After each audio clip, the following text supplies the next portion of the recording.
talking to myself again. But it's the only way you're ever gonna learn. You look back and it's all in the past. I'm dwelling on that.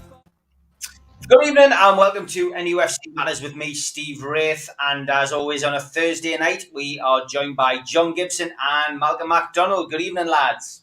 Good evening, Hey, Steve. Hiya, John. Hello, lads. Good to see you, lads. And if I look a bit weary, it's because I've been to all the pre-season friendlies so far. And my God, if this is what we've got to look forward to for the rest of the season, lads, I could be in a mental state by the end of the season. But anyway, John, it's pre-season friendlies. Let's start with that. They're there to blow the cobwebs out. They're there to get fitness for players. They're also there to bet in new signings, John, and that is where the problem lies, I think. Well, I think No new signings whatsoever. you're right, but I mean, you don't fool Steve Bruce when he was asked at the pre-season camp in York, what was the point of being in a camp? What was the attributes? What was the assets? He said exactly that. Oh, it helps new signings to bet in. Only trouble is, Steve, if you count your heads, you ain't got anybody new. In fact, there's somebody missing from last season called Joe Willock, and that's a big problem in itself. But yes, that's what it's for. And while I totally agree, and Malcolm as an ex-manager has said so many times that results do not matter pre-season, what concerns me is that if your club is in a precarious situation like Newcastle United are, if there's been no signings, if fans are already up in arms before a ball is kicked, one thing you don't need is humiliation. And losing to York City, who not only are a non-league side, but playing the same non-league as Gateshead, not one division down non-league, but two divisions down.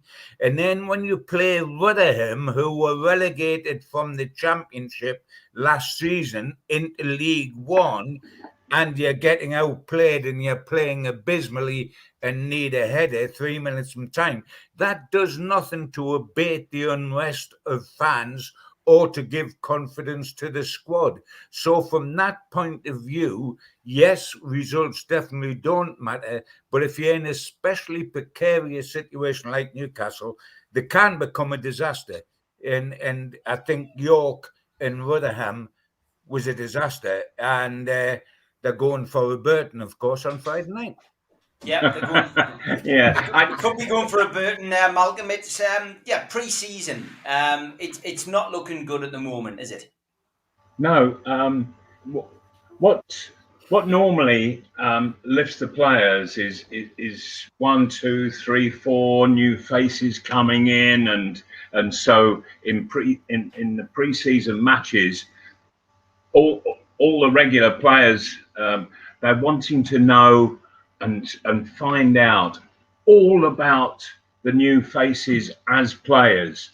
Do they like it being played in to feet, or right foot or left foot, and so on and so forth. So it's a major learning curve of the new players, and you want them fully settled in by the first game. But of course, it's all old players. I don't mean age-wise. I mean the fact that they're not new. They've been at Newcastle certainly for the whole of last season, and so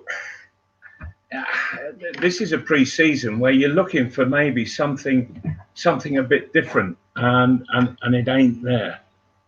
It's not there at all, and I just wonder what the feelings of the players are, because they always look forward to new faces coming in, to discovering just how good a player the new faces are, and there's nothing to find out for them, and so it's the same old, and there is nothing worse for footballers than having same old.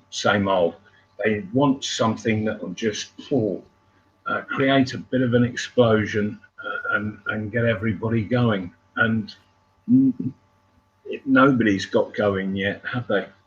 Yeah, I mean, look, I personally feel, the one person to come out of pre-season so far with any benefit is Jacob Murphy. I mean, the guy came in, he's a Newcastle fan, as we know, as is his brother, but he came into the club, and he's got that work ethic where he came in early, he decided to train earlier, and you can see it. And I know the calibre of teams that we are playing, he should stand out, but so should his other 10 teammates. I think the other person who has certainly stood out in the pre-season is Kel Watts, who's a youngster, of course. Doesn't look out of place in the team.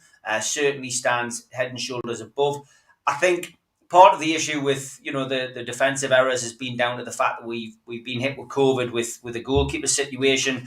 Dan Langley will learn a lot from what he's had to do over the last few games. But he's a long way off making first team, I think. After that, I guess it comes down to what formation Steve Bruce is actually going to play, and I would say that he's probably going to go 3-5-2. I think he's going to play the three at the back again, which served him well under when Graham Jones came in.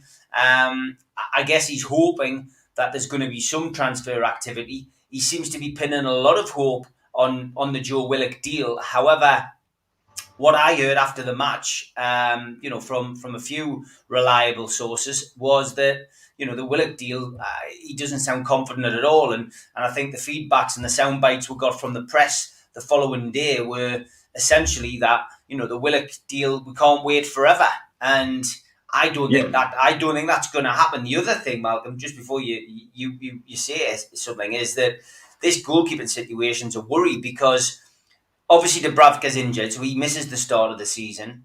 And we also have Darlow, who is still not right. I guess the COVID situation is playing its part. We have Gillespie, of course, and we also have Woodman. Now we know that Woodman was keen to move away. Is that been resolved? Has these issues been resolved with the club?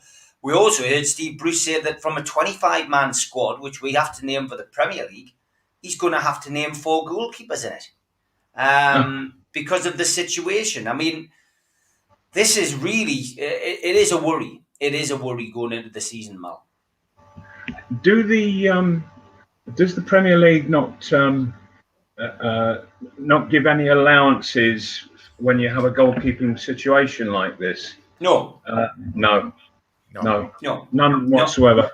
Yeah, none whatsoever. And the centre forward situation, which of course we've discussed many times on this programme, the three of us, is we would, if I was to say to you, Malcolm, name the centre forwards at the club, bearing in mind Andy Carroll's gone, who would you say are centre forwards at the club?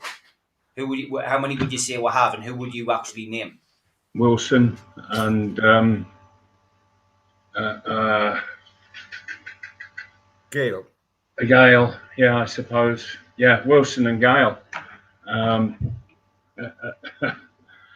We've actually got more than that, Malcolm, according to Steve Bruce. We have Joe Linton, Almiron, and ASM. None of those three are centre forwards. And Joe Linton makes it quite obvious it's the last place that he wants to play. He looks frightened of the opposition penalty area, and you can't be a centre forward when you're showing those negative feelings. Your forwards, they are the people who have got to score goals, and you have to look at goal scoring in a very constructive way. You can't rely on luck with it. And when John Tudor and I sat down and discussed it when I first arrived, I said, look, what we did at Luton was we were given targets, all of us, but the two forwards, the team is looking to them to score enough goals to mean the side won't be relegated. Then the midfield and wingers, they then put their input in, and that takes you up to into the top half of the table. Then the defenders coming up for corners and free kicks and so on and so forth, overlapping fullbacks, they get their share, and that's what gets you right up the top. In Newcastle's case, into Europe and what have you. But basically, the forwards should score enough goals for the club not to be relegated. And they haven't got that situation. And if Steve Bruce still thinks that Joe Linton is a centre forward, then I'm sorry, but the man is a fool, an absolute fool. If he can talk of Almiron as a centre forward, then he's even more foolish.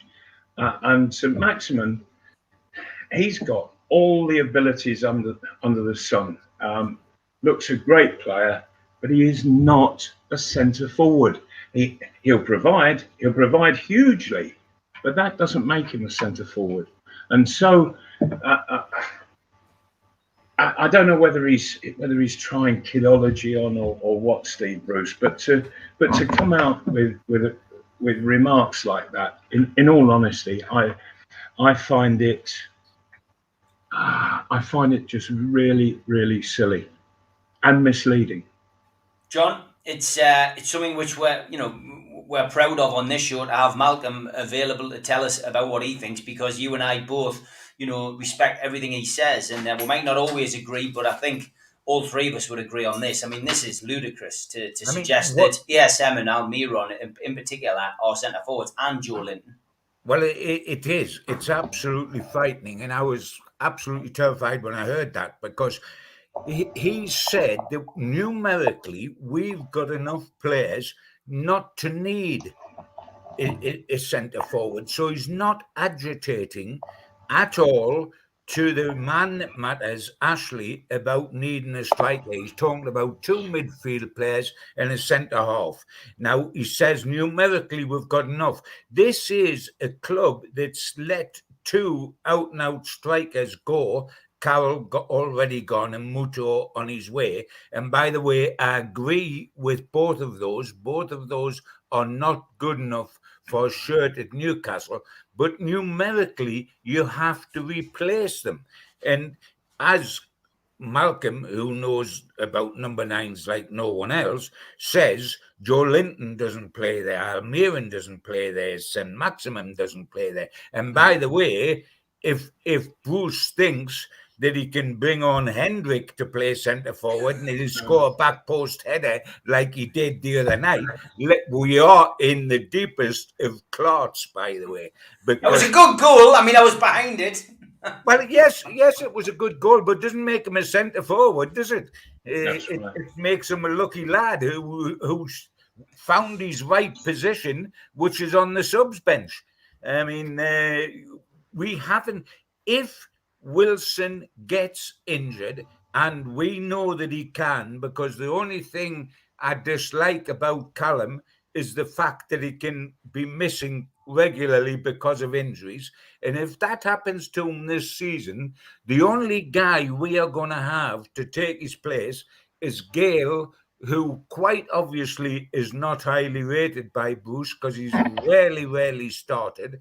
And looks short, and he's signed a 3-year contract. Now that's security, but it doesn't look as if he's bursting his britches to go out there full of enthusiasm and, turn the world upside down. So what on earth we do if Callum gets injured as he did for 2 periods last season?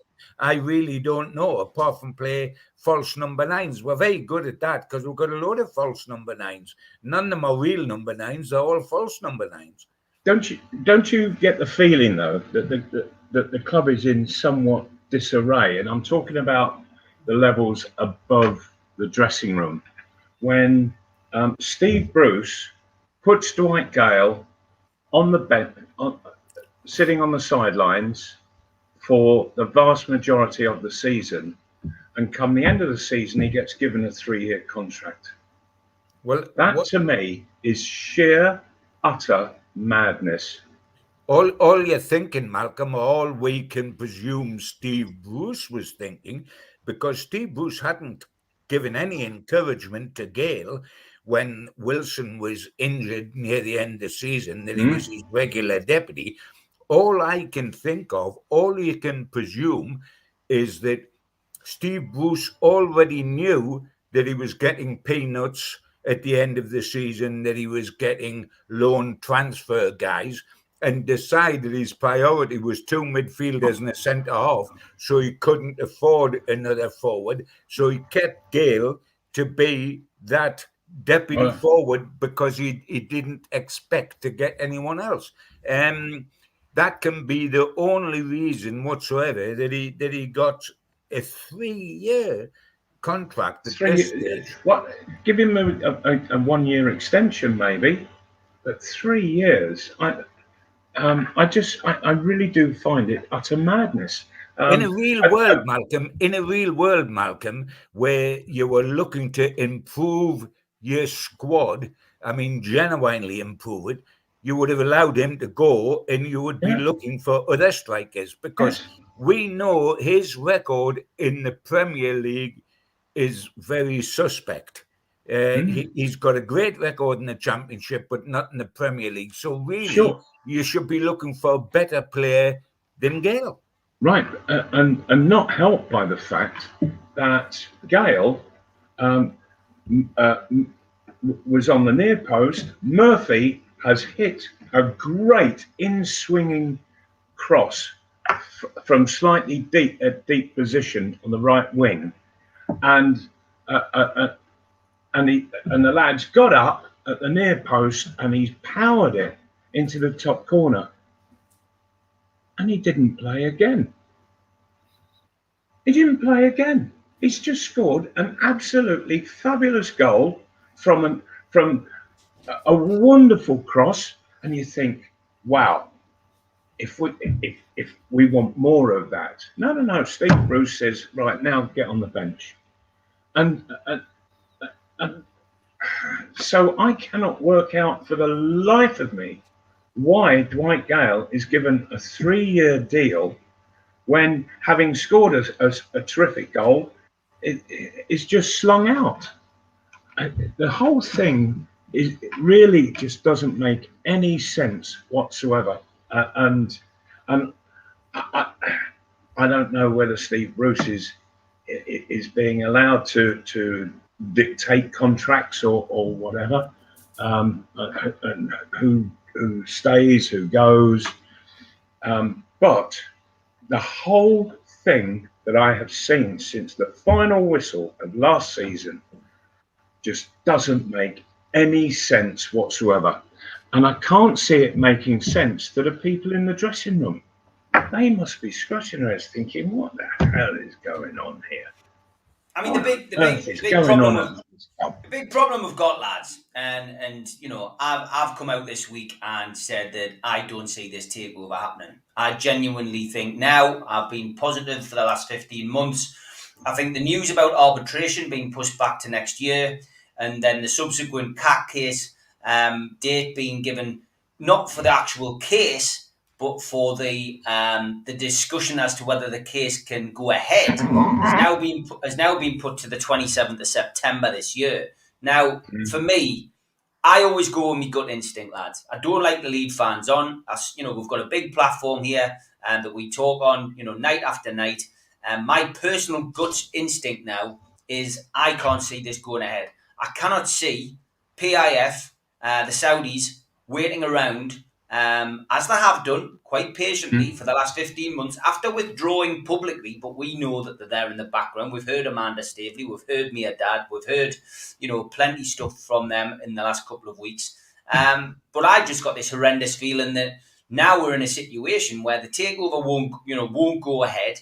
Mike Ashley is sitting with £17 million worth of money from PCP, the Saudis, and the Rubens, because they had to pay, if you remember, a non-returnable down payment to access the data room way back 15 months ago. Mike Ashley's fighting a legal battle for himself at the roulette table, shall we say, with other people's money, as usual. And at the moment, because he still maintains that he wants to sell, and he still believes he's got somebody there who wants to buy it. He doesn't need to spend any money because he says he's leaving the club. So once again, John, we're in this position where it's Groundhog Day for Newcastle fans. You've got a manager we don't want. We've got a manager we don't want who's got no money to spend. And now we've got a takeover which looks on the verge of collapse once again, which plays into Mike Ashley's hands. Right. And one thing that you've forgotten, Steve, is we have an owner who doesn't want to be the owner. He wants out. He wants gone. And he's not interested in the football club one iota. But the only person winning here is Mike Ashley. He's got, because I don't believe for 1 minute that a lot of that 17 million is going to go. Let's say £1 million of the 17 million he's got is going to go to pay Nick DeMarco and these other lawyers. Let's just say £1 million. Just I don't know what these guys charge, but let's say it's £1 million. He's £16 million up for it from a takeover that didn't go through. He's got all the Premier League TV money that he got last season. A lot of people say, well, he lost out on season tickets. There's still a lot of people left their money in. I left my money in. So he's still got the season ticket money. He didn't have to pay for the police in St James's Park for all of those games last season. So there's yins and there's yangs. I genuinely feel, I just feel completely disheartened by it. I'll still go. I'm a Newcastle fan. I know a lot more people will probably walk away. But John, it's just Mike Ashley's winning again. Absolutely. I mean, I said on this very program last week, Steve, that I had no faith in the takeover happening at all. I then went on to write, after this program, a heavy piece in the Chronicles saying exactly that, and saying that it's about time Mike Ashley. I said that I'd forgotten about the takeover, put it on the back burner, and Ashley better do the same thing, because Ashley at the moment is managing to hide behind the two people that can take all the flack. One of them is the Premier League for blocking Newcastle at every step of the way, and the other, further down the pecking order, is Steve Bruce, who will take all the flack for what's happening with the team. And already is. Oh, yes. In the meantime, Ashley stays in the background, lets them take all the flack, and he is out of the flack. He is not out of the flack. He has got to stand up and accept his responsibility for this club, because, like it or not, it's his club, and it's going to remain that way for some considerable time now. As far as the takeover is concerned, for me, it's a bit like Michael Jackson and his moonwalk. It's going backwards. It is not going anywhere quick. And we've got to look at that situation and say, right, Ashley is here to stay for the foreseeable future. And therefore, we have got to address the situation as it is at St James's Park. And you know firsthand, Steve, having been to all the pre-season games, that if we do not sign players, we are in big trouble. And right at this moment, facts are facts, and we are the only Premier League club that hasn't made a solitary single signing this summer. We are the only Premier League club that's done that. There's two things, in my humble opinion, to what should happen in the summer. One is you've got to spend some money to make a step forward, whether you're near the bottom of the table, mid-table, or looking at the Champions League. You've got to spend to go forward. That's the first thing. The second thing is you've got to spend well.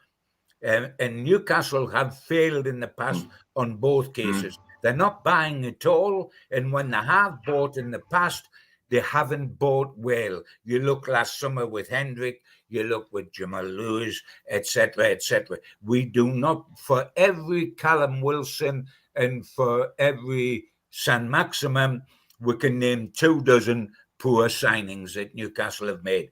Now, that being so, I normally look towards the three clubs coming up and hope that they could at least provide two of the clubs that are going to go down at the end of this current season. Now, if you look at the three clubs at the moment, and they may have spent badly, and I'm praying that they have, but we've got Norwich, who have bought 7 players, who have signed 7 players so far. There's Watford, who have signed 9 players so far. There's Brentford, who got a 2-2 of Man United last night, and the centre-half out of Celtic that we were desperate to get. They outbid us. Brentford outbid us and signed him. And you look at the other clubs that finished beneath us. Wolves have signed a few. Crystal Palace have signed a few. We are getting left behind. And let us remember that Steve Bruce, on his own admission, has said we aren't in the same position as the end of last season. We are worse off because we haven't got Joe Willock. So we are worse off than we are last season. Everybody else has tried to improve. Where on earth does that leave us? The only club that hasn't so far, and I know the window's not over, but by Jove, the season's starting what? A week, fortnight on Saturday? Yes. We have got no time whatsoever left. I know we can sign after the season starts, but my Jove, we don't want to start against West Ham with nobody within that's come into the club. Ashley is running a huge risk. And if he was at any other club, bar Newcastle United, I would say, you're going to get what you deserve, mate. And that is your club's going to be relegated. But because it's our club, you don't want to think like that. But he can no longer hide behind the takeover, the Premier League, and Steve Bruce. He has got to face up to the fact that for the foreseeable future, this is your club, Mike Ashley, and what are you going to do about it? Because it's your club and only you can therefore do something about it. And at the moment, we are just waiting for this ship to sink, and we've got no flag to wave for help. And what probably was a really bad thing to happen in terms of how Mike Ashley reacts was Newcastle having that late run at the end of last season. And Mike Ashley, he'll just say to Steve Bruce, "Well, do that again." Do it without Willock. Do it without Willock in his goals. Yes, yeah, because he won't bring it down to individuals. He'll just look at the broad fact of the matter, which was Newcastle went on a run and rose from one place above relegation, rose about 5 places. Now, and that's the way he will think, and he won't take individuals into account or anything like that. That's Steve Bruce's fault. Get it sorted. Yeah, it's a mess, lads. It is a mess, and Steve Bruce is getting the stick, which you would expect. He didn't, he wasn't a fan's favourite when he came in. A lot of people weren't happy with him last season until Graham Jones came in. Things didn't change. And the songs that I heard on the terraces on Tuesday night were all aimed at Bruce. I mean, it was, the Doncaster game was great. It was, lots of songs, lots of atmosphere. Rotherham, I'm afraid, the performance was awful, and there was at least 4 songs all aimed at Steve Bruce. Okay, so let me ask you two guys a question, and please, anybody watching and listening, do make your comments on this. So Mike Ashley, he says to Steve Bruce, right, we want to stay safe in the Premiership, don't get relegated. What are we seeing or hearing from Steve Bruce that suggests that there is a possibility that Newcastle can achieve that? Silence. Exactly. Yeah, we're not hearing anything, are we?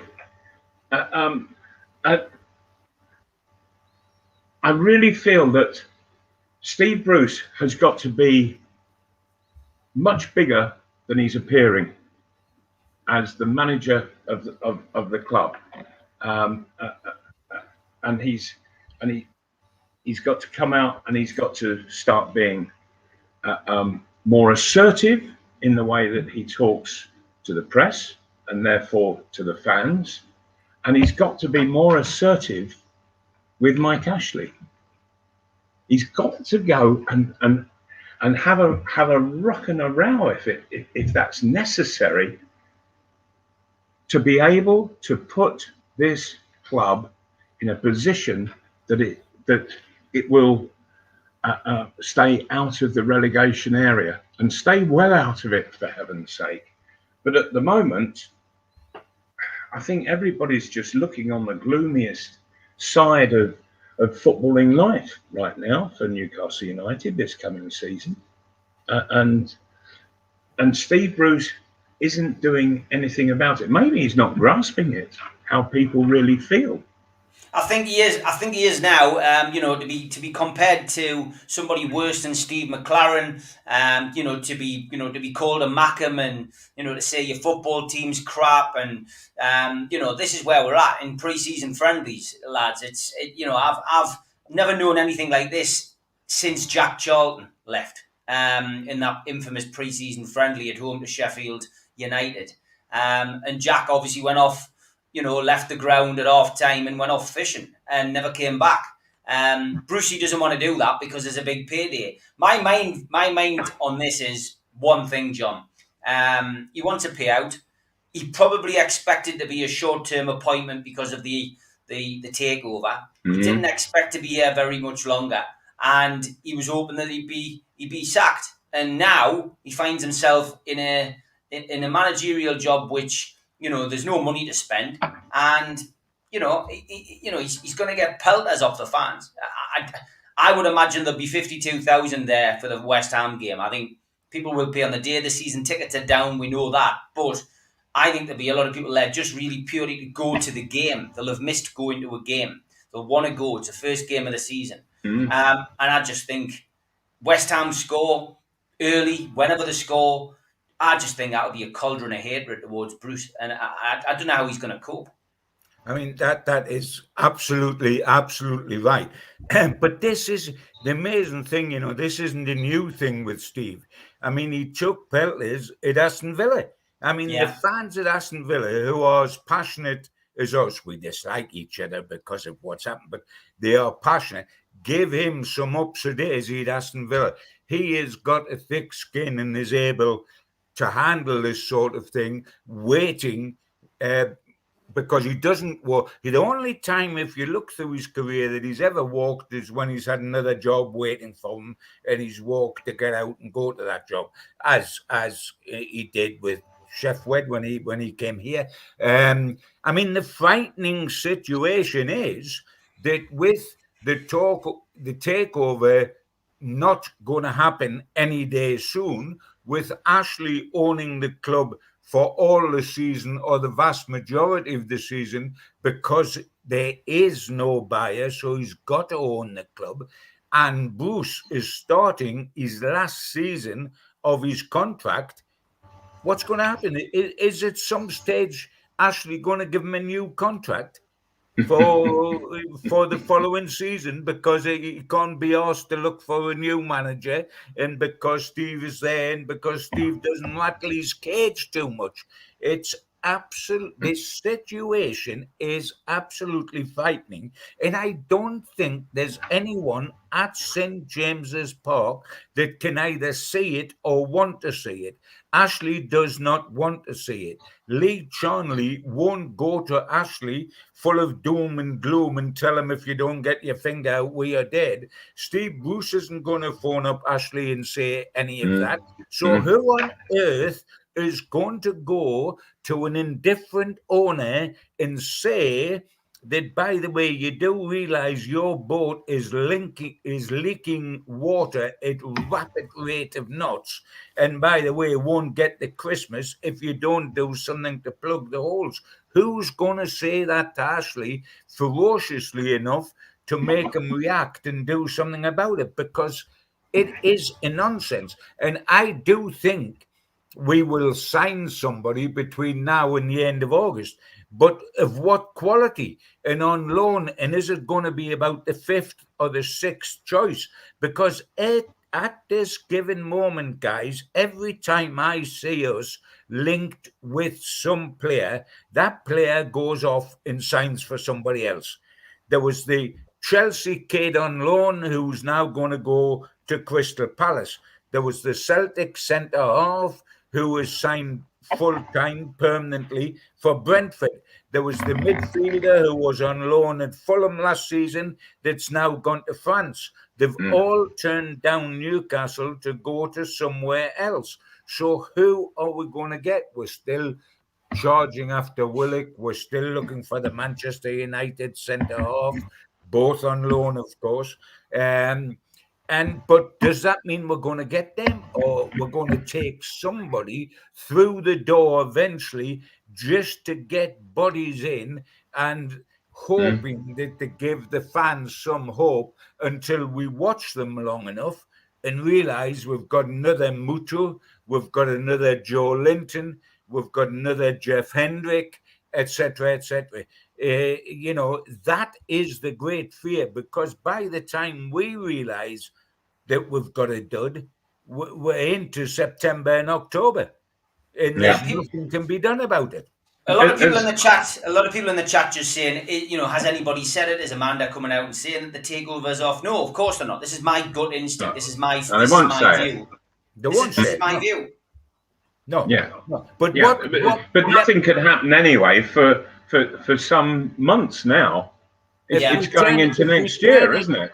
If we turn it on its head, guys, if we turn it on the head, can anybody name to me one thing that is absolutely positive that tells us this takeover is going to happen before Christmas? Is there one single thing you can say to me, this proves it will happen? And you, Steve, have been like a breath of fresh air in as much as for 15, 16 months now, you've believed, yes. You've believed, and you've made some of us believe along with you. Now, when we reach a situation where somebody like Steve Wraith has lost all faith in the takeover, we are in dire situations, and Mike Ashley should just look towards you personally and think, if somebody that is carried the flag like you have is a non-believer now, this club is in trouble, and I better step up to the plate and accept my responsibility. Because it's like being a parent. If you're a parent and one day you decide I can't be bothered with the kids, you're not allowed to abdicate, by the way. You're still a parent. You've got to do something about it. You can't abdicate. And he's the parent here, so get on and do your job, pal. The Premier League is basically winning by submission here. This is what they're doing, because listen, we don't know what's in all this paperwork, but we clearly feel, that there's been something, amiss here. Something's not quite right. Whether it's a cartel, whether there's somebody who's done something they shouldn't have done on more than one occasion, whether it, whatever the reason is, what the Premier League have done is just try to bore the Saudis into submission. And I just fear that it's going to be the same as Rafa Benitez. We heard from Rafa. I told everybody on this show time and time again that Rafa Benitez was going to be the choice of the new owners. And that, he came out at a press conference a couple of weeks ago and said exactly that. I was looking at the Newcastle situation. Had the takeover gone through, I dare say I would have ended up there. So, I mean, look, we don't, and I've said this on other shows, guys, we don't mislead people on here. We hear things from both sides. We have a good relationship with Keith Patterson from NCSL. He's now on Friday Night Show on a regular basis as part of the Fab Four. He speaks to the selling side, and I have spoken on more than one occasion to the buyer side. And it's, when you're in that kind of position, as John has been for many years as a reporter, it's only right when you are a Newcastle United fan to give people what you feel is the truth. What you feel through your research and through your contacts is the truth. And it's not right to mislead people. And I haven't misled anyone for 15 months. I've genuinely felt, and listen, when Malcolm and I did talk-ins since 2017, when Amanda arrived in October, I've told Malcolm how positive I felt about this. But this is the first time that I can genuinely say, hand on heart, that I really do not feel that this is going to go through now. And I just feel that PIF, who walked away, remember, although we're still there in the background, they publicly walked away from this takeover. But I can say, hand on heart, they were still physically there. I cannot see them, if this drags on, as it looks like it's going to. We know arbitration isn't going to be till next year.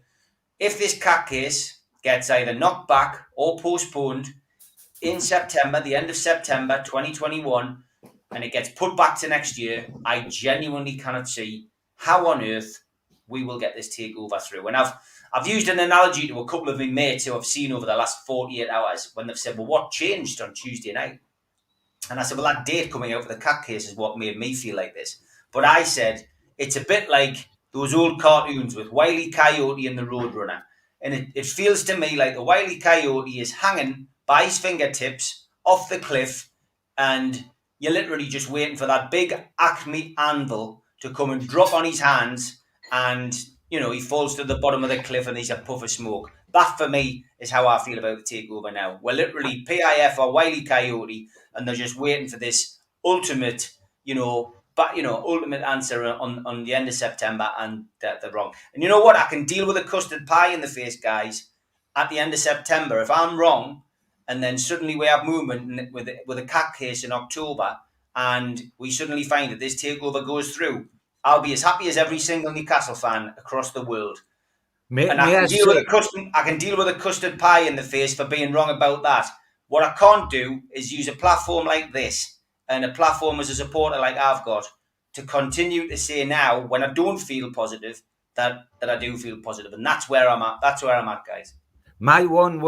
Stephen, I think that's very, very well said. And my one worry, and it is a genuine worry, right now, as we sit here tonight, in the shadow of a new Premier League season about to start, is that, and I've said this before, I said it last week on this exact show and in the Chronicles since, I hope the people that matter forget about the takeover, because if we continue, not us three, but Newcastle United, to talk about nothing else but the takeover, this season will be underway. We will be losing 3 points per game, and the whole thing's been overshadowed. We are losing, the royal we being Newcastle United, not us three. We're losing sight of what matters right now, because the takeover is still dominating this club. What takeover? What takeover are we talking about? Nothing has happened, and every indication recently has been that it won't happen. So can we please get on with the job in hand? Can somebody please concentrate on the footballers that go out and represent this magnificent club and the magnificent supporters? Can somebody concentrate on them? Can somebody do something about it? Can somebody do something about a decay in St. James's Park? Can somebody do something about an academy which has stopped producing anybody whatsoever, or if they do produce them, like young Clark and young Lewis Gibson before that, would produce them for somebody else to take? Can we do something about this club before it's too late? And I'm sick of banging this drum, but the reason I bang it is because we're going to wake up, be it October, November or December, and see us sitting in the bottom three and saying we've only got January to do something about it. And we know that January is a very bad month for building a side, because it's mid-season, and also Newcastle haven't got a history of doing anything in January. So what is worrying me is that we are so close to the edge of the cliff, club-wise, and not only are we doing nothing about it, but we're not concentrating on it. Will someone within St. James's Park please concentrate in what is wrong with this club and stop trying to put an elastoplast over a gaping wound?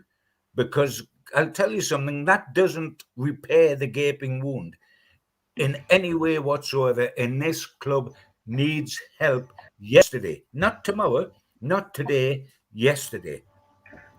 Yeah, I agree with John, who's just put the Premier League plan was to force the buyers to walk away by timing them out. Who's going to sit around waiting for years and sitting on hundreds of millions for a deal that might not happen? John, that's the point I'm trying to make, mate. And, I've seen a few people say, Amanda should come out and say something. Well, of course she won't, because this is my opinion. She might do further down the line. And Tom Dixon said, do you think that PIF will wait until the hearing on September? Yeah, of course I do. But you've got to remember, it's PCP facilitating this deal. PIF have walked away, really, in all sense of the word. But I think that PCP could get the deal through, then PIF would come back. That's been my whole reason for being positive. But we're in this situation now where, the Premier League are completely, they could go for the jugular. We don't know what the lawyers have got up their sleeve. They may have something up their sleeve. But let's just, as John says, we need to concentrate on the football. We've lost another precocious talent in Bobby Clark now. Another one gone to Anfield to follow in the footsteps of Lewis Gibson. Lee Clark's, will be on the show in the next couple of weeks. And he said he's going to be quite happy to discuss that situation as well. So, it's devastating. It really is. We're a lot worse off now. And I know somebody who comes on this chat quite regularly just mentioned that, if we play like we did at the back end of last season, we will be okay. Try and remain positive. That was with Joe Willock. And if we don't get Joe Willock, we're a man down who scored, a lot of goals to keep us up. And I still feel that, that signing, if we could get it across the line, would change things a little bit. But it's a big if at the moment, because when Steve Bruce was asked, Malcolm, how much money have you got? You went, not a lot. No. In fact, very little. Yeah. Has anybody heard of a possible move for Willock to Monaco? Yeah, it's been mooted. I don't know whether you can cover, give us any info on that, John. Yeah, there's an interest there. Absolutely no question about it. And haven't we Geordie's up here, been waiting for other clubs to realise what Willock can bring to the table in terms of clubs? It was only a matter of time before somebody did. The thing with Monaco is they've got about as much money these days as we have, so there are problems there.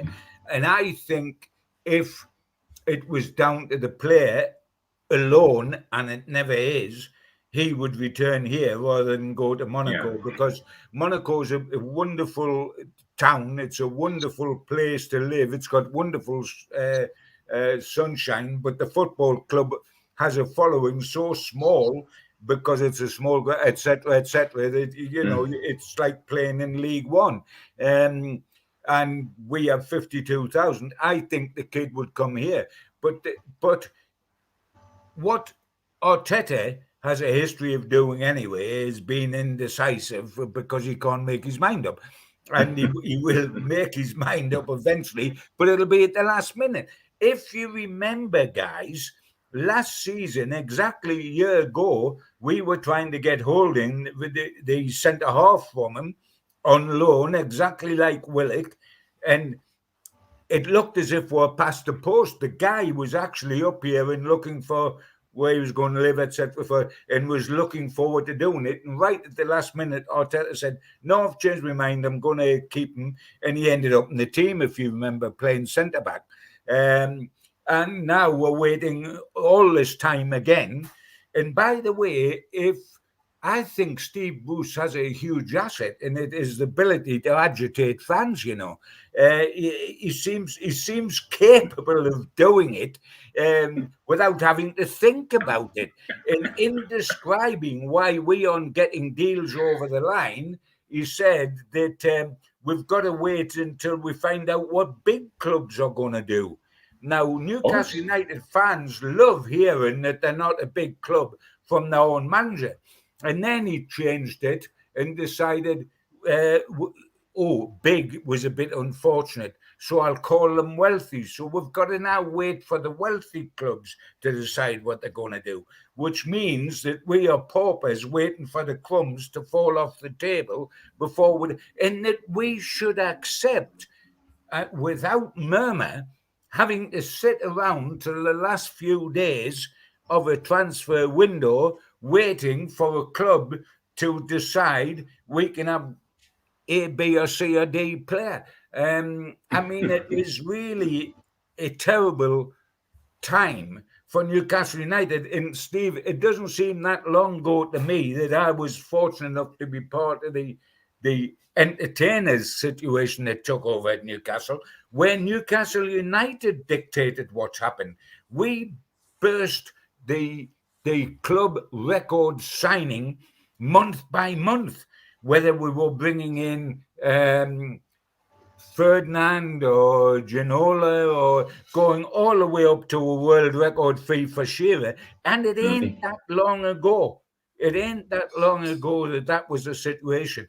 Now we're told we've got to wait to find out what crumbs will fall from the table of the big clubs, the wealthy clubs.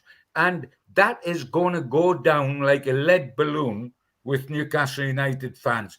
The choice of words is suicidal.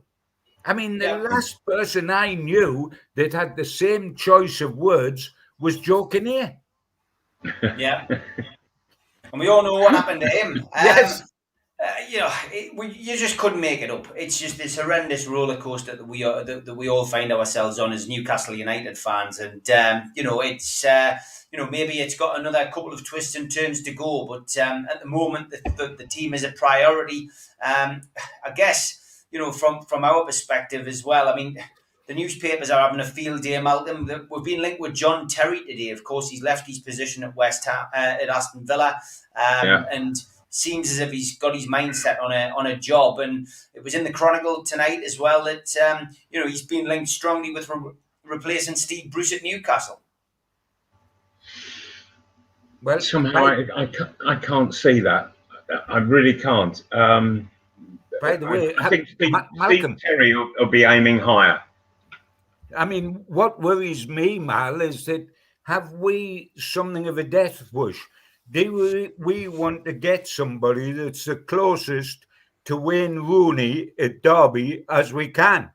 Because if we take John Terry with his history, then we're going to wake up every morning terrified to pick up the paper to see if it is a Wayne Rooney situation, bless him, because Wayne Rooney learns so quickly as a manager that he drops his monumental clangers week after week after week, and then goes in and tries to discipline his players, which is a tad difficult to do when you've been all over the lap dancing pole, the 5 o'clock in the morning nightclub, etc., etc. And I would be a little concerned unless John Terry is going to get hold of our hand and lead us singing and dancing down that exact same route. So there's no need to make me feel ill that we're going to go from Joe Kinnear and Steve McLaren to Steve Bruce and then try to get a Wayne Rooney lookalike. Just because you've been a great player doesn't automatically, i.e. Rooney, i.e. Terry, doesn't automatically make you a great manager. Did we not learn that with Wood Hullett, with Ozzy Ardiles, with Kenny Dalglish, with Graham Souness? We should learn that great players do not automatically, my God, we've got the scars to prove it, that great players don't automatically make for great managers. Yeah, I would agree on that as well. I mean, it just seems that it's silly season within some of the newspapers at the moment, and the fact that he's free and available obviously he's going to get linked with Newcastle. Do you think Steve Bruce will stay? We've asked this question before, but if the pressure becomes too much for him, Malcolm, do you think Steve Bruce will ride the storm out? Gibbo's already mentioned that he's had the similar situations at other clubs that he's been to. Could you see him just riding this out and waiting until the end of the season? Unless the trigger is pulled by the owner. Well, I think that's what Steve Bruce aims at in the main. That he takes a job on, and his money is lower than most managers around, but he has a much bigger payoff put into his contract, and I think that's what is priority to him. Go for the payoff, but of course the whole thing has turned around now, and well, it doesn't suit Ashley, it doesn't suit Steve Bruce, but they've just got to get on with the job because they're there and they have to do it. And I think that there is going to come a very difficult, argumentative season between those two people, and come the end of the season, Bruce will be out of contract. Mike Ashley will be the owner of a club he doesn't want to be anywhere near, and so Steve Bruce at the end of his contract will have to walk away, and then where we go, I really don't know. And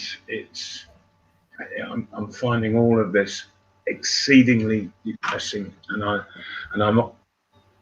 I always want to try to look on the bright side of life. I can't see a bright side in all of this. Right, it's got a feeling of Monty Python, Mal. Yeah, absolutely. Yes, it has. It's the whole situation is taken out of the realms of what we know to be football and the business of football. This is something quite different. For Newcastle United to be in the grip of a man who has no interest whatsoever in the club, none. That puts the club in a very, very precarious and dangerous situation, I think. Very, very precarious.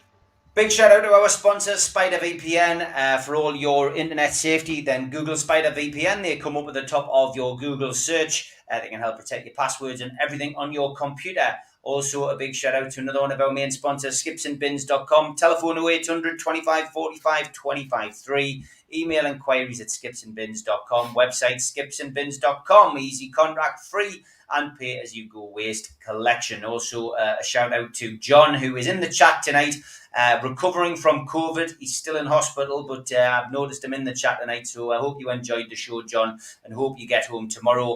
John, the maker of pool table and snooker tables in Wallsend in Newcastle, qtechshop.co.uk. Check the website out.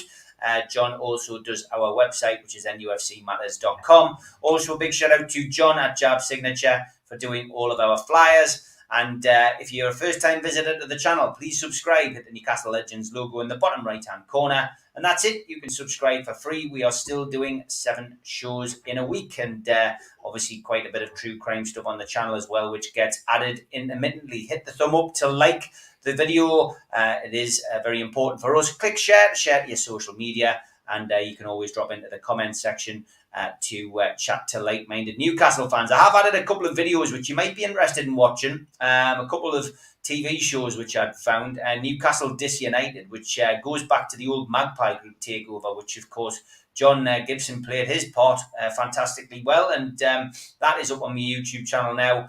And another programme basically about the same takeover. Well worth a watch. Just really shows you that everything changes and nothing changes with Newcastle United. And tomorrow night I am back with a pre-record, as I will be in Burton to watch Newcastle play.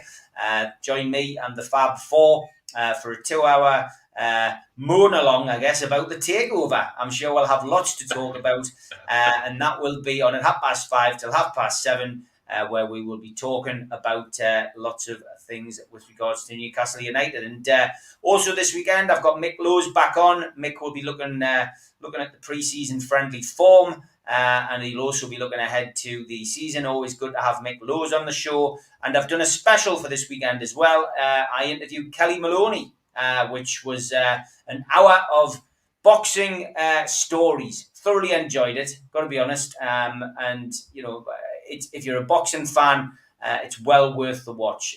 Always interesting to speak to Kelly about how she feels about the different fights that are coming ahead, and about how she feels small hall shows are going to suffer as we move forward. And don't forget, there are a few tickets left to come and see me and Malcolm at the Farmhouse Kitchen event.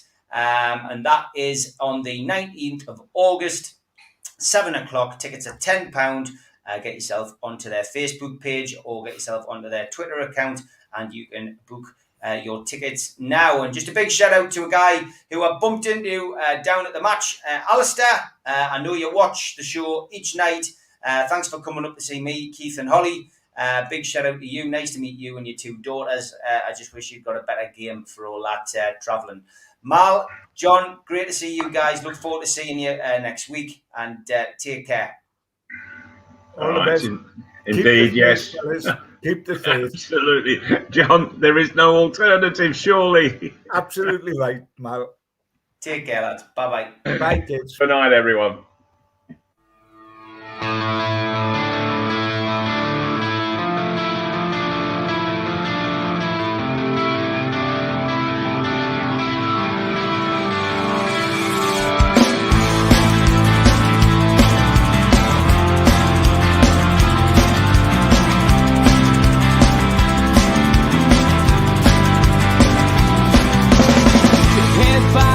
Critics attack. It feels like I've been talking to myself again.